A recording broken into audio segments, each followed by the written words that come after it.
Welcome back to Grand Tactician Civil War Union Campaign. In our last episode, we fought a battle here just outside Norfolk, or excuse me, Richmond, Battle of Richmond, which the Confederates had started moving here, even though it's wintertime. Came very close to a major victory, but not quite. But we did administer yet another defeat on the Army of Northern Virginia. And that battle just ended, and we're still in the retreat phase over here. What'll be interesting to see is this corps-sized independent army, the Army of North Carolina, 14,000 troops, was not involved in that battle, and they had crossed the James as well. So I don't know exactly how they're going to move. They may try to keep moving, possibly up to Washington. So there may be another battle here shortly.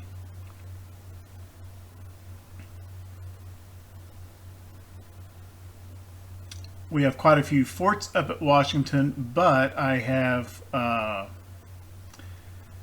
taken some units out of the supporting corps for the capital defenses, and I'll get to that in a moment. This is not the only wintertime movement that the Confederates are undertaking. I had meant to just kind of cruise on through the winter, organizing and resupplying and tweaking stuff here and there, and pick the recordings back up in the spring. But just like last winter, the Confederates have other ideas. And this is what has happened over here in the West. Had moved one of our river squadrons all the way up here as far as ships can go on the Cumberland River out east of Nashville. And River Squadron 1, or excuse me, River Squadron 2, Riveron 2, yeah, they saw something. Zollicoffer's Corps of the Army of the Mississippi has just walked right on. I don't know if they came from down here, or maybe they were at Knoxville. I don't know. We don't see an Army HQ icon for the Army of the Mississippi. We don't even know that this is the only corps in that army.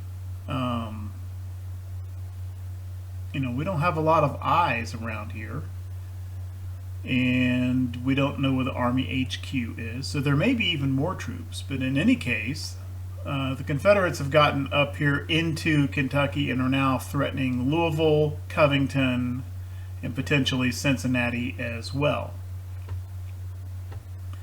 So I got to do something about that, winter or no winter.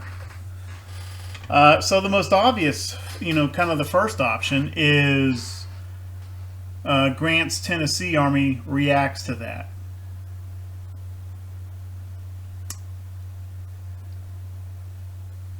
There is an army over here, the Army of West Tennessee, with at least one corps. Fry's Corps has got 11,000, but more coming. Total strength 17,000 once he's fully manned up.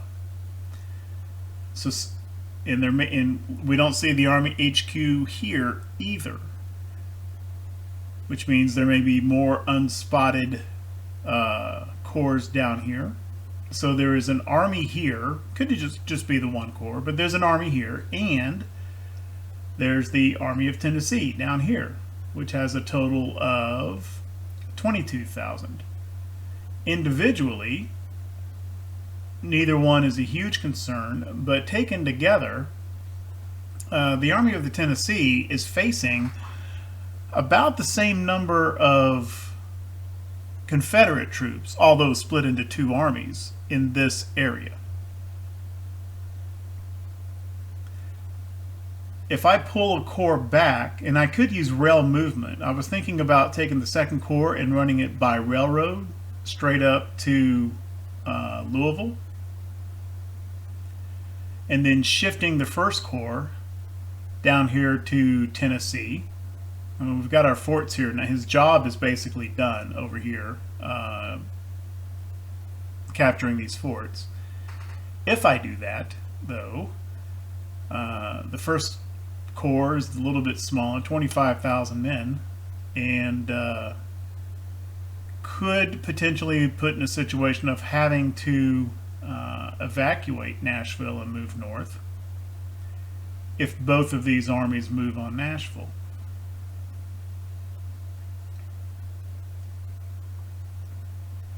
Another option, we've got the Missouri Army here, 15,000 men. Now I could use riverboard movement and move Lyon right up the river to Louisville. And I think that's we've got our forts here guarding the Cairo and guarding the river confluence.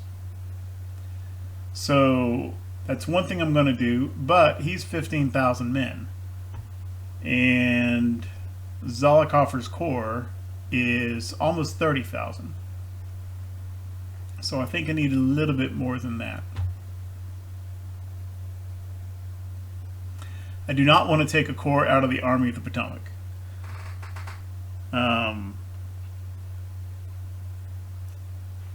Strictly from a manpower perspective, I could afford to lose probably 20, 30,000 men out of the Army of Potomac, because the total strength is 140,000 versus Lee's got about 100,000. But there's also some independent armies that don't count in that strength, so it's probably more like, that would make it 114, and then there's Army of the Shenandoah here, which is, I can't mouse over it right now, but I think it's probably at least 10, perhaps 12,000. But it's also the fact that Lee has got a number of corps and some independent armies kind of sprinkled all the way through here, from the Shenandoah all the way down past Richmond. And so I feel like I need these 5 corps kind of to cover the area, as it were.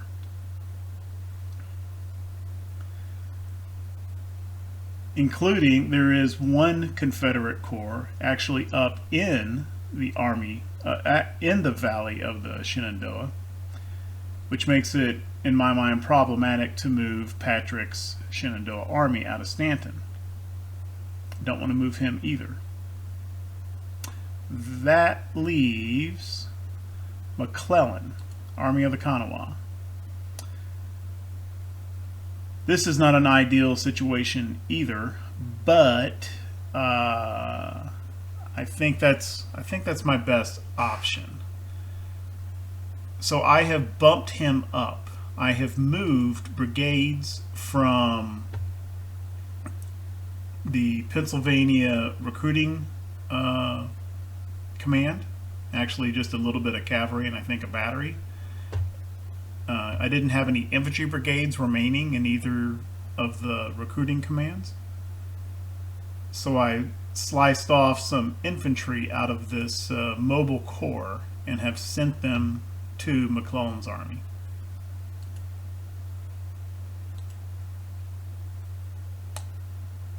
I've got a 2nd Cavalry Brigade going to McClellan, added another battery for his divisional, his corps artillery, and shipped him some more batteries for divisional organic artillery, like I did in the Army of the Potomac, and an additional brigade piece. And all of these units are projected to reach him in 6 days.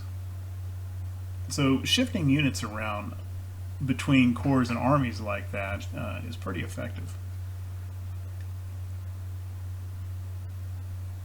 In fact,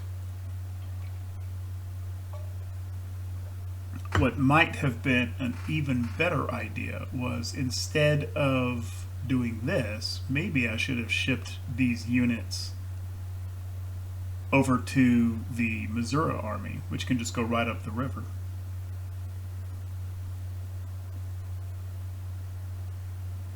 that might have been an even better idea. But I've already embarked on this plan. So I'm doing this. Yeah, I could change it up, but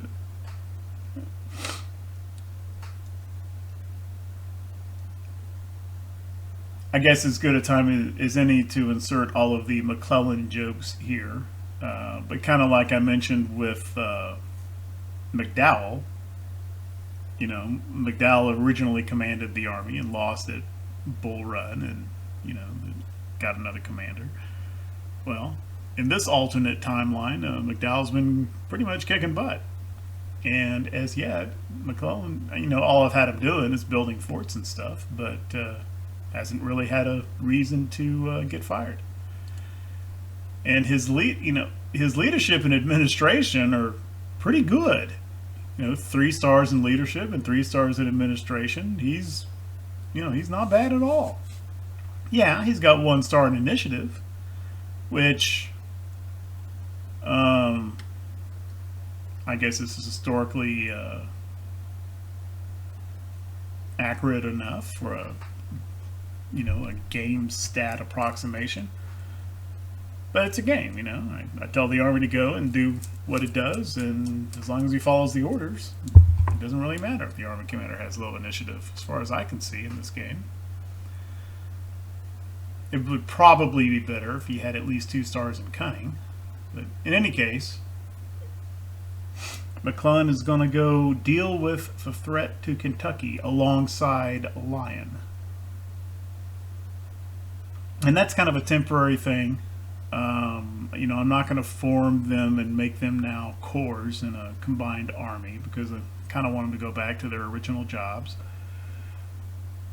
But for now, McClellan is going to march this way towards Zollicoffer. And the problem with that is it's a pretty awful route, no matter how you slice it. Thought about bringing him down this way and using at least a little bit of railroad transport. But, if he goes down here to Abingdon, he's still got this awful route across the mountains.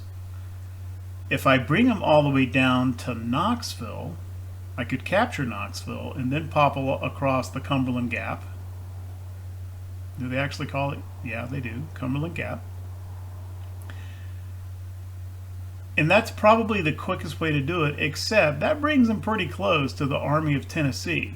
And I would really, I don't want to goad the Army of Tennessee into coming up. If they see him coming down the valley, they may go up to meet him, and that would be self-defeating.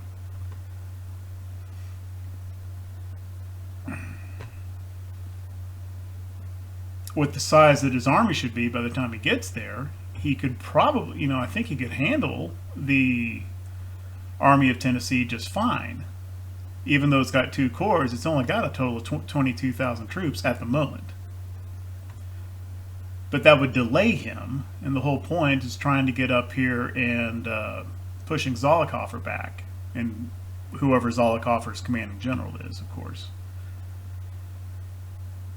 So I thought, who knows what the supply situation is all the way through here. Probably not very good, especially in the winter. This route, going back through Charleston, isn't any better, except it is friendly territory, and he can draw upon this supply depot where he currently sits. That'll cover him up here past Lewisburg. Lewisburg itself. There's a supply depot at Charleston.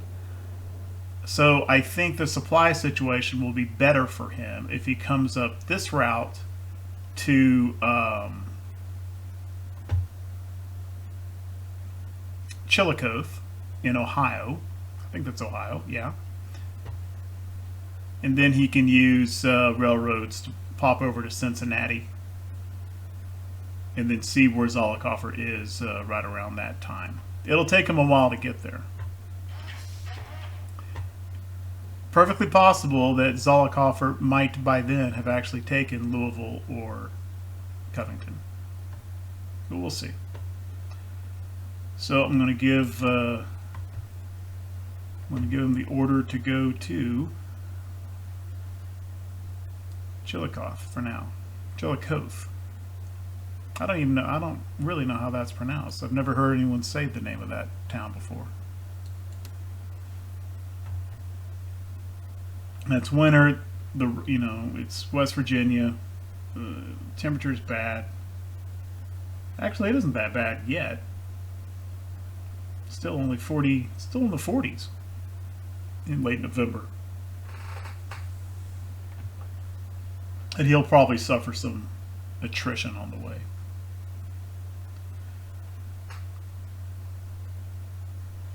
Oh, and I need to get let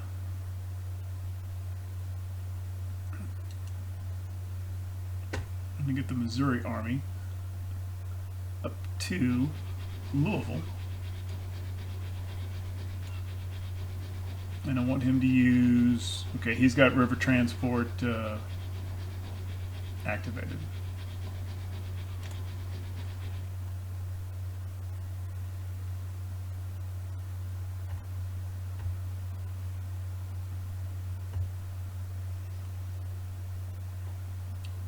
Also have Riveron 4 and Riveron 5. They're up to yellow readiness. And their purpose was to come up these rivers and get eyes further up into the Tennessee, North Alabama area. I've already got Riveron 3 moving down here by Decatur.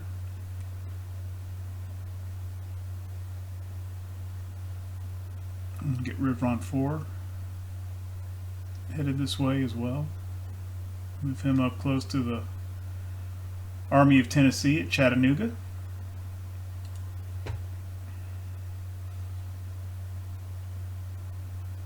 And I'm going to keep Riveron 5 kind of in this area, as I feel like I may want eyes along the Ohio in the near future. Just put him there for now.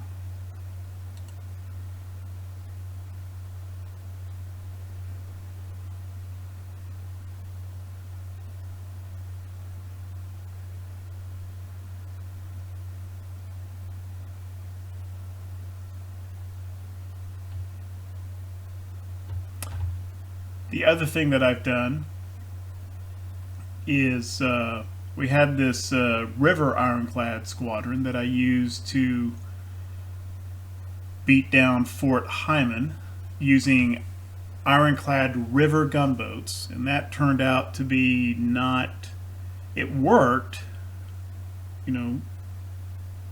they were successful, but it turns out that we lost 3 ships due to ammo explosions.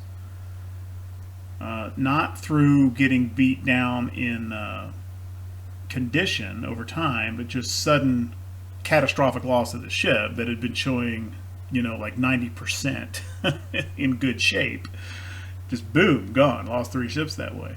Had not seen that before with the ironclad monitors the several times that they went up against Fort Norfolk.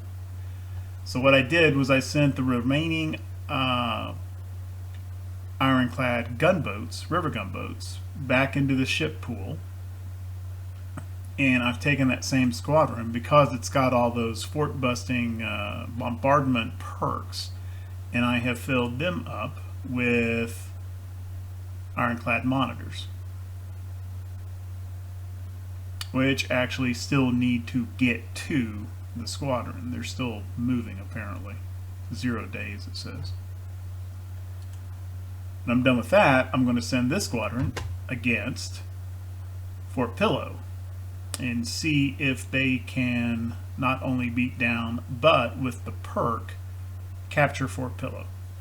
And I also want to see if they have problems with that ammo explosion thing. I don't think they will. With the fewer guns, I think it will take them longer than it took the river gunboats, but I think that they may do the job without losing ships. Okay. Meanwhile, let's head back over here and see how these various units move in the retreat following the Battle of Richmond.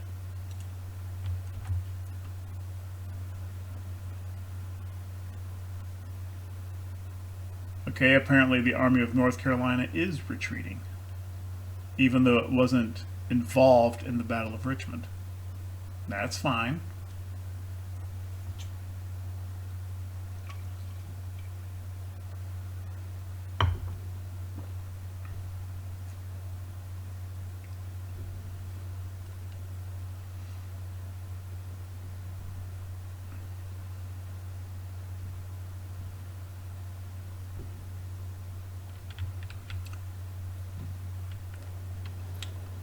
Lavelle, or Lovell, I don't know. I'm going to say Lavelle. That may be wrong, which is how I'm going to go. Lavelle's corps is now besieging Fort Hall, but Shenandoah Army is involved, and that is mostly in our favor. As long as it just remains that one corps, that's fine. If any of these other corps get involved, I may have to send one of the Potomac Army Corps over to help.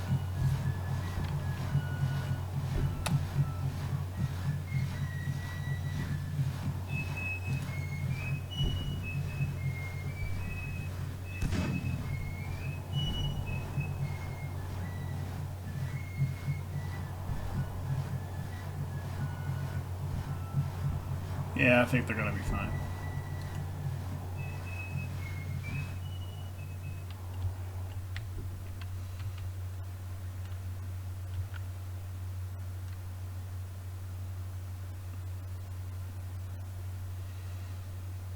Okay, all these Confederates have moved back down across the James. That's good.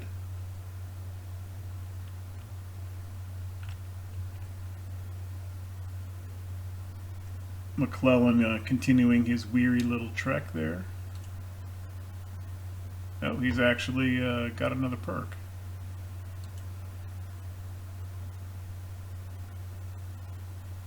Just pause a second. Okay, so far he's just got the engineering perk because he's been kind of a fort building, supply depot building kind of guys to date. I think what he needs right now is flying column. That makes a lot of sense for his current tasking. We now see the headquarters of the Army of the Mississippi. Okay, so the total strength of this army is the 28,000, which means Zollicoffer's corps is the only corps in this army. So that's good to know. The Missouri Army is already at Louisville.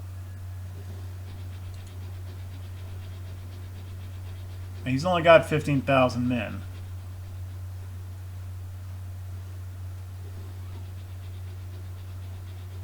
But he's in fine shape.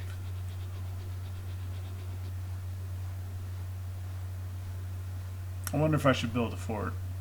I kind of think that this situation is going to get resolved long before a fort gets built.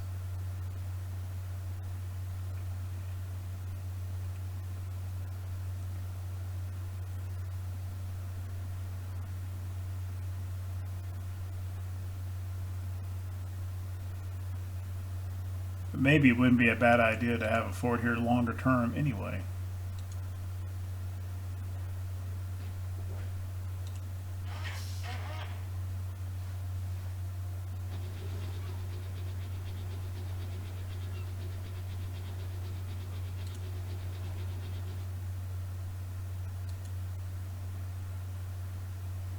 I'm going to put him in defensive stance, I think.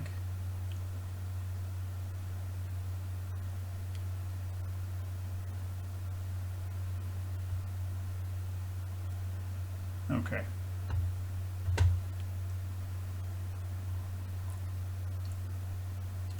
Does Hoff have his ships?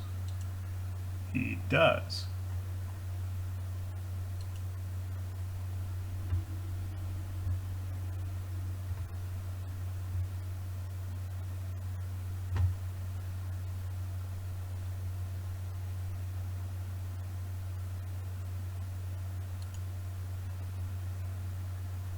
Let's move for everyone. I wonder if he can go up this far. Pretty sure he can.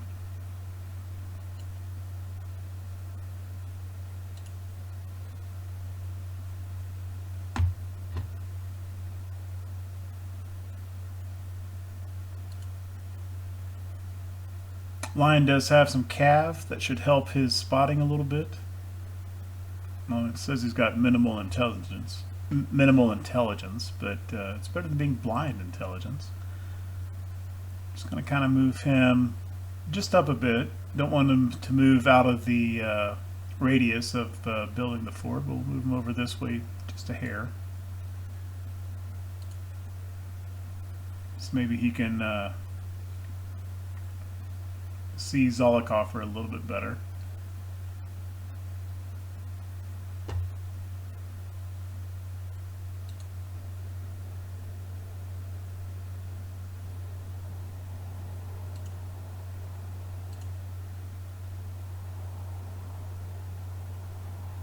Okay, so far Cullen is not having condition problems, supply problems on his march.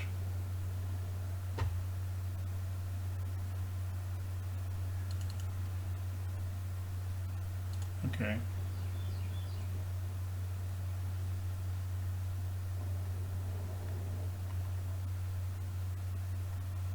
Interesting. Get ships closer and then they go invisible. Maybe because those were outdated sighting reports, and now that we have eyes there, he's just not there anymore. I think better go up this river and see if we can see where he went.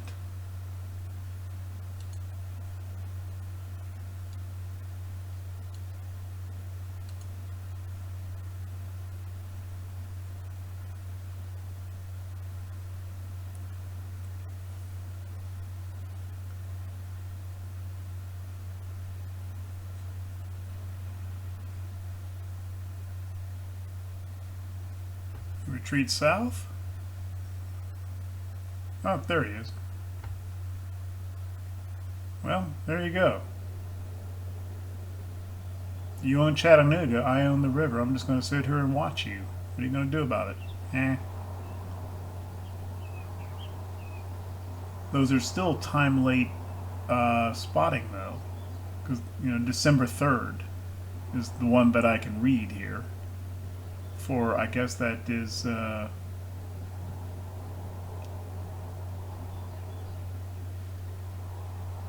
can't read that. Gardner's Corps. And December 5th. December 5th.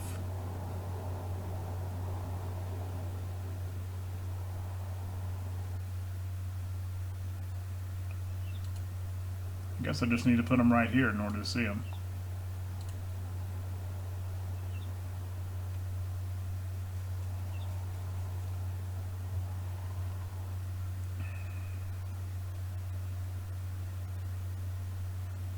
Oh, Zollicoffer is coming over here into the mountainous part of eastern Kentucky.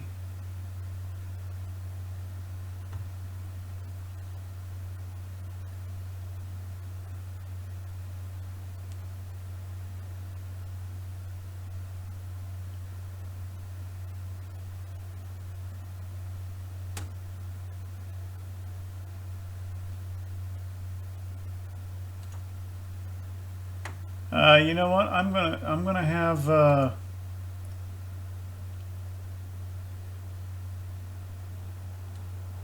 just have McClellan hold here for now.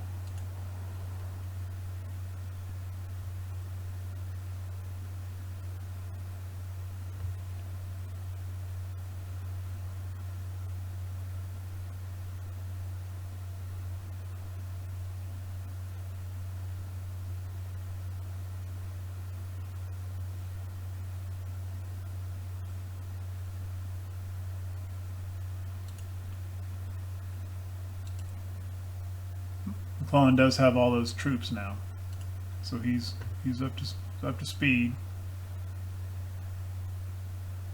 Let him recover just a little bit of readiness. He is suffering the weather effects.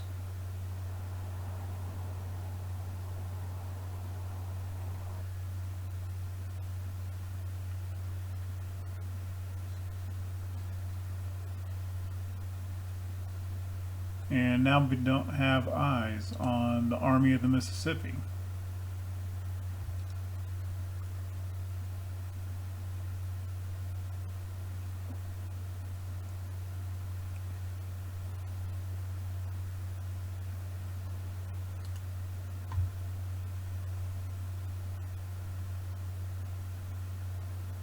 Let's bring this squadron back over to, I don't want them to go in the port.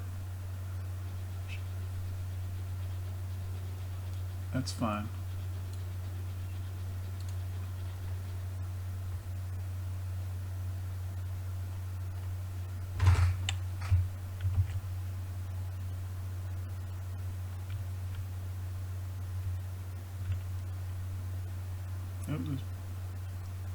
Oh, battle in the Gulf of Mexico.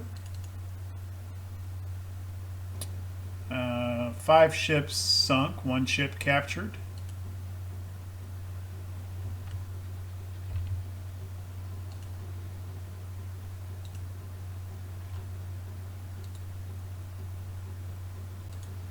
Turns out that Confederate raiding fleets are a superb source of riverine craft for our various river squadrons. I don't think I've built, other than the ironclad river gunboats, I haven't built any 4th rate steamers or anything this entire campaign.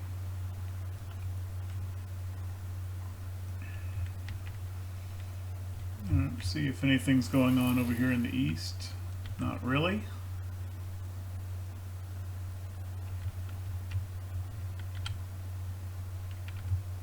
How's this siege going?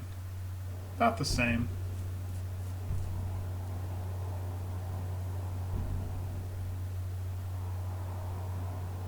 I don't expect Lavelle to be successful there.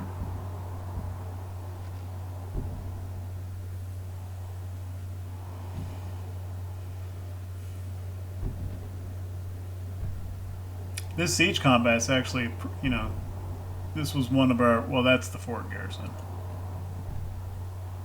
But, oh, Shenandoah Army now has a perk. Tempted to give him a siege warfare perk.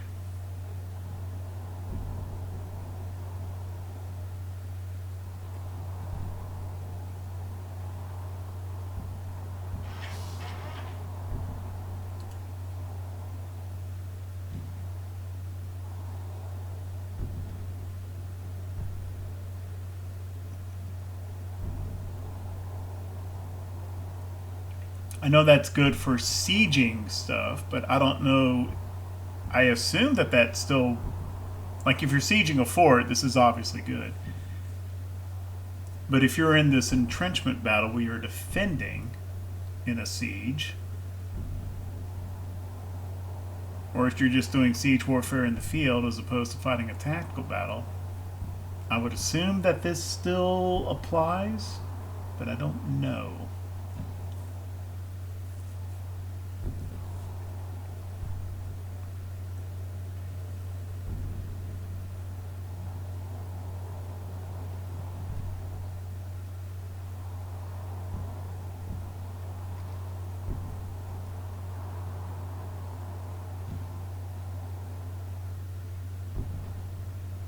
Yeah, I'm going to do it. Wait a minute. Isn't there also another siege one stuck down here somewhere? Limelights.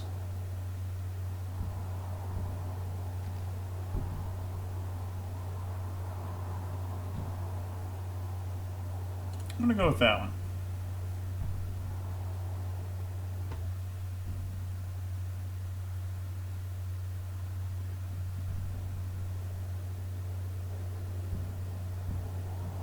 Okay.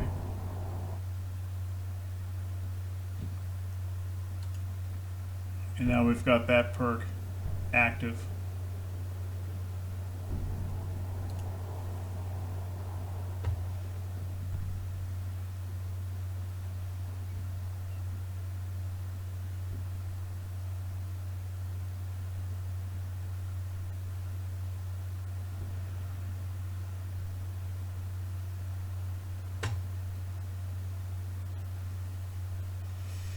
Zollicoffer has moved further up into the mountains, apparently.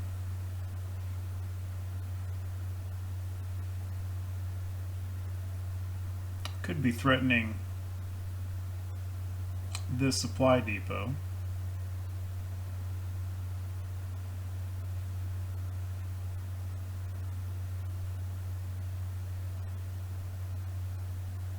If he continues on down and gets, like in this area, I'll move McClellan back down to Salem.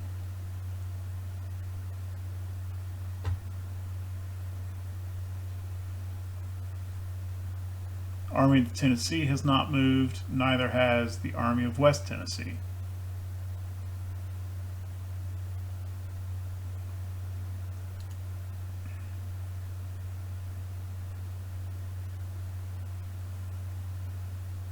Kind of tempted to run these monitors down to Fort Pillow. However,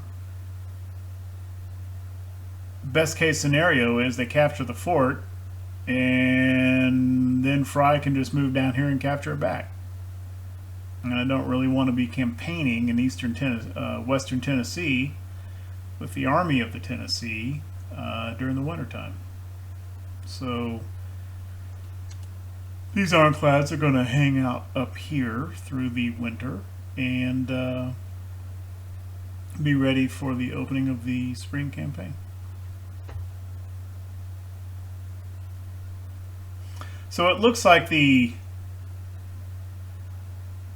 threat of this Confederate, they're still up here in western Kentucky, but they did not move after Louisville or Covington, possibly because of the movement of the Army of the Missouri.